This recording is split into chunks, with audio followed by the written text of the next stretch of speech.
Welcome to the Core Successful podcast.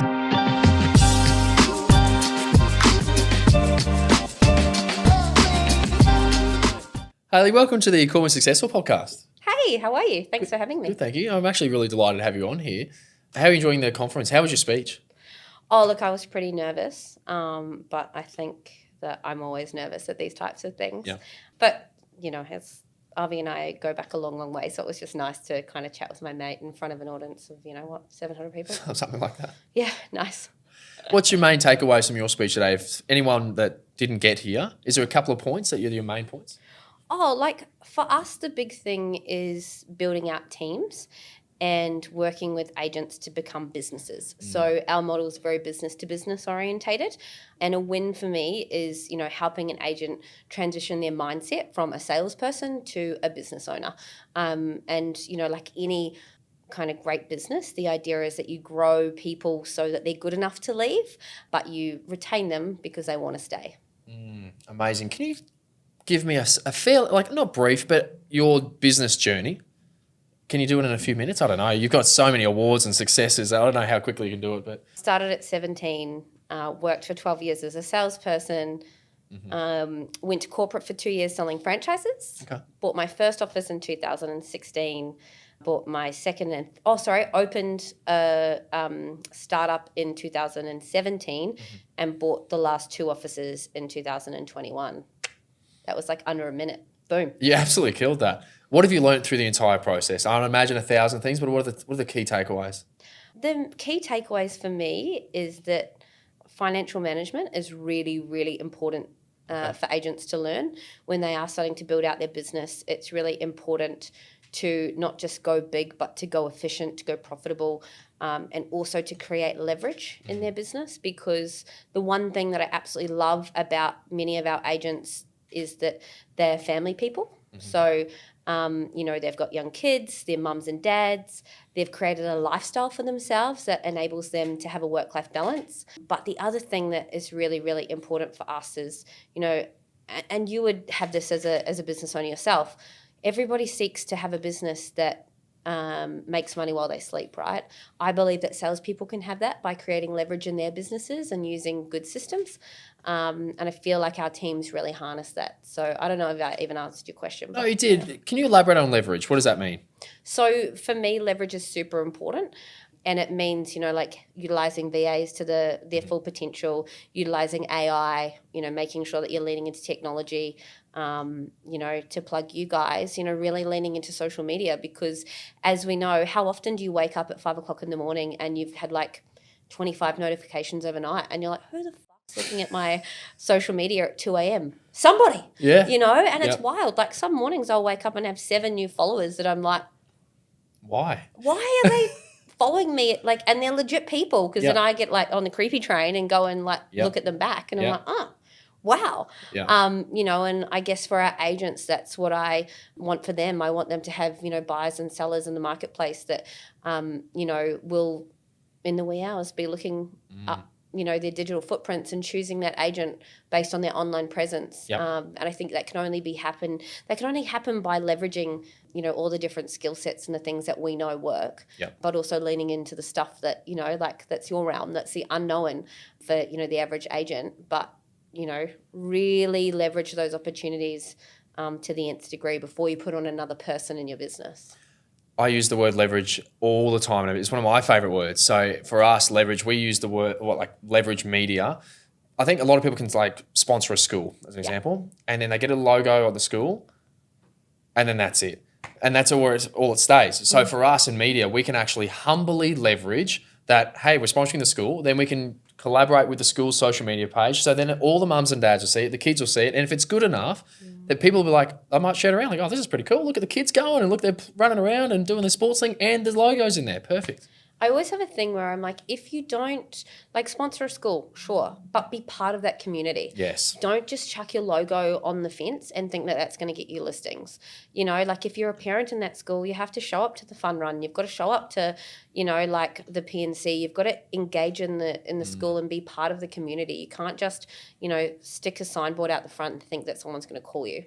Oh, totally agree. I actually said this a few times, but there's one agent in particular I worked with, and he was from AKG. is at AKG, and he was like, oh, I don't want to sponsor the local footy because I don't care about footy, but everyone's telling me to work in the footy. And I was like, well, what do you like? And he goes, UFC. Do that. That's a huge community right there, and they are super loyal. The people in UFC are like, you become part of the family once you join there. So I totally resonate with that. Yeah, it's I think that, you know, community involvement is super important, and if I think about, particularly in a social media sense, you know, like being part of those community pages and actively like participating and answering questions.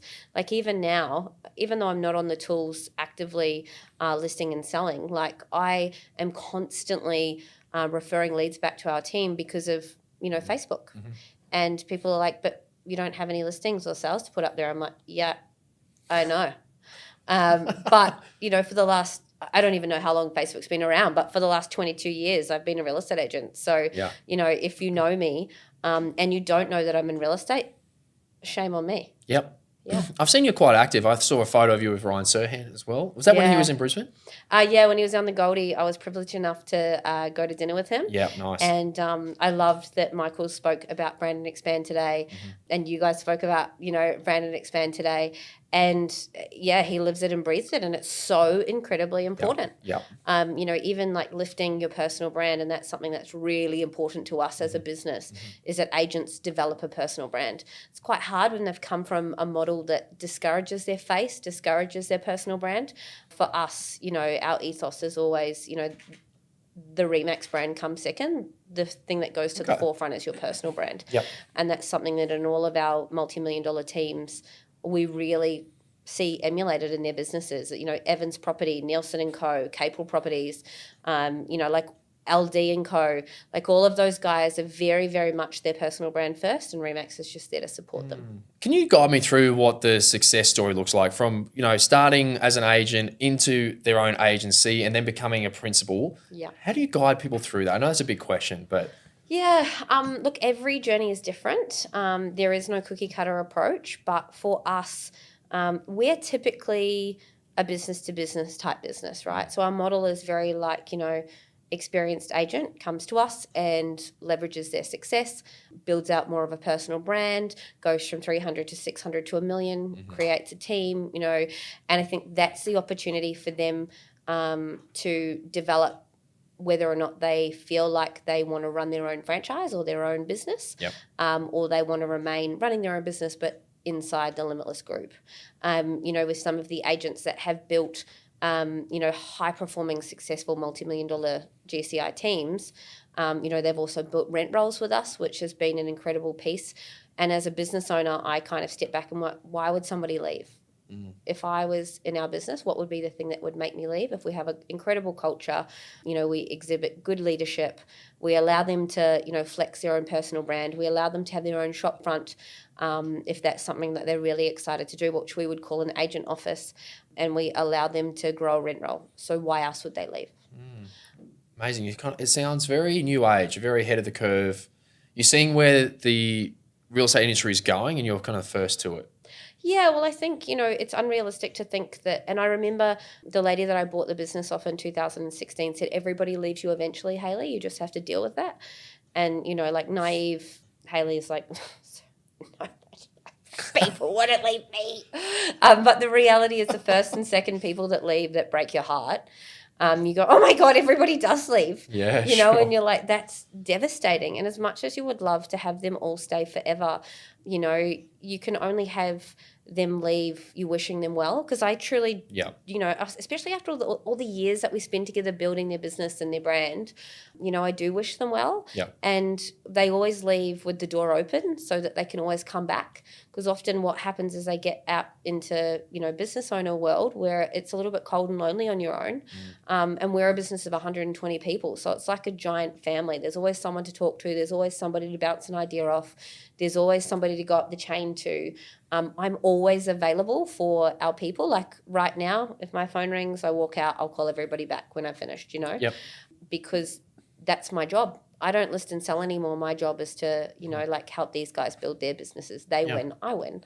And that is a really painful point though when they do leave because, you know, you're like, how could you leave me? Yeah, I get it. Like, what do you mean? But they come back, Yeah. like in purchasing the Remax Bayside business, I think we've had 8 or 9 people, ex-Remax agents, return to us. And that's only possible when, like you can be genuine in their exit. There's actually an agent that was here today who I still forward her emails. And they still come to me as the principal. They're all forwarded to me now, and I just forward her emails. And as funny as that is, people are like, why would you do that? Why wouldn't you just cut her off? And I'm like, she's got all sorts of things coming through there. Yeah. I'd hate that. And honestly, if I missed a bill because it came to somebody else's email, I don't need to be getting harassed by AGL. Yeah, sure. I totally love what you're saying. I think I completely resonate with that. You could build relationships over many years. Yeah. And then it's like a true partnership. You don't want to just cut at the time and go, no, we're strangers now, goodbye, see you later, because it's a long time that we're here for. And business is a lonely game. Sure. The more that I go on, and this is, I'm really appreciative of the friendship that I have with Avi, because it's been so long standing, and we'll often ring each other and be like, bro, like how, and then, I have this kind of little download, and then, boop, okay, good chat, bye. Sure. Because we both understand that this and that happens, and everything that happens to you happens to other people, right? Your problems aren't unique or different. It happens to all of us. It's just when and then who you're surrounded with as a support network to get you through that stuff. And if you burn every bridge that you walked across, you would run out of bridges pretty quick. Yeah. Yeah, it's a small world. Yeah. And especially, I feel like in this industry, everyone knows everything somehow. Everyone seems to know everyone's business. I know. It's wild. Last night, my phone was blowing up about maths. I got 7,000 messages sent to me, and I was like, I'm going to leave that one alone. Yeah, sure. Hayley, my final question for you today. You are extremely successful. You've built a very successful career, and you've built successful people under you. What does the definition of success look like to you, though? The final definition. For me, success in this game is the ability to feel like you can walk into any room and hold your head up high. You can walk down any street corner and not have people duck away from you. You can look at people in the eye and you can shake their hand, and you can still be true to your word. I think to me, success is being able to be authentic to who you are, and, just being okay with that. Well said. Thank you so much for coming on the little short podcast at the One Conference. Awesome. Thank you for having me. What a pleasure. I look forward to seeing the big things in 2025. Oh, yeah. Woohoo. Thanks, Hayley. You can find us on Apple Podcasts, Spotify, and YouTube.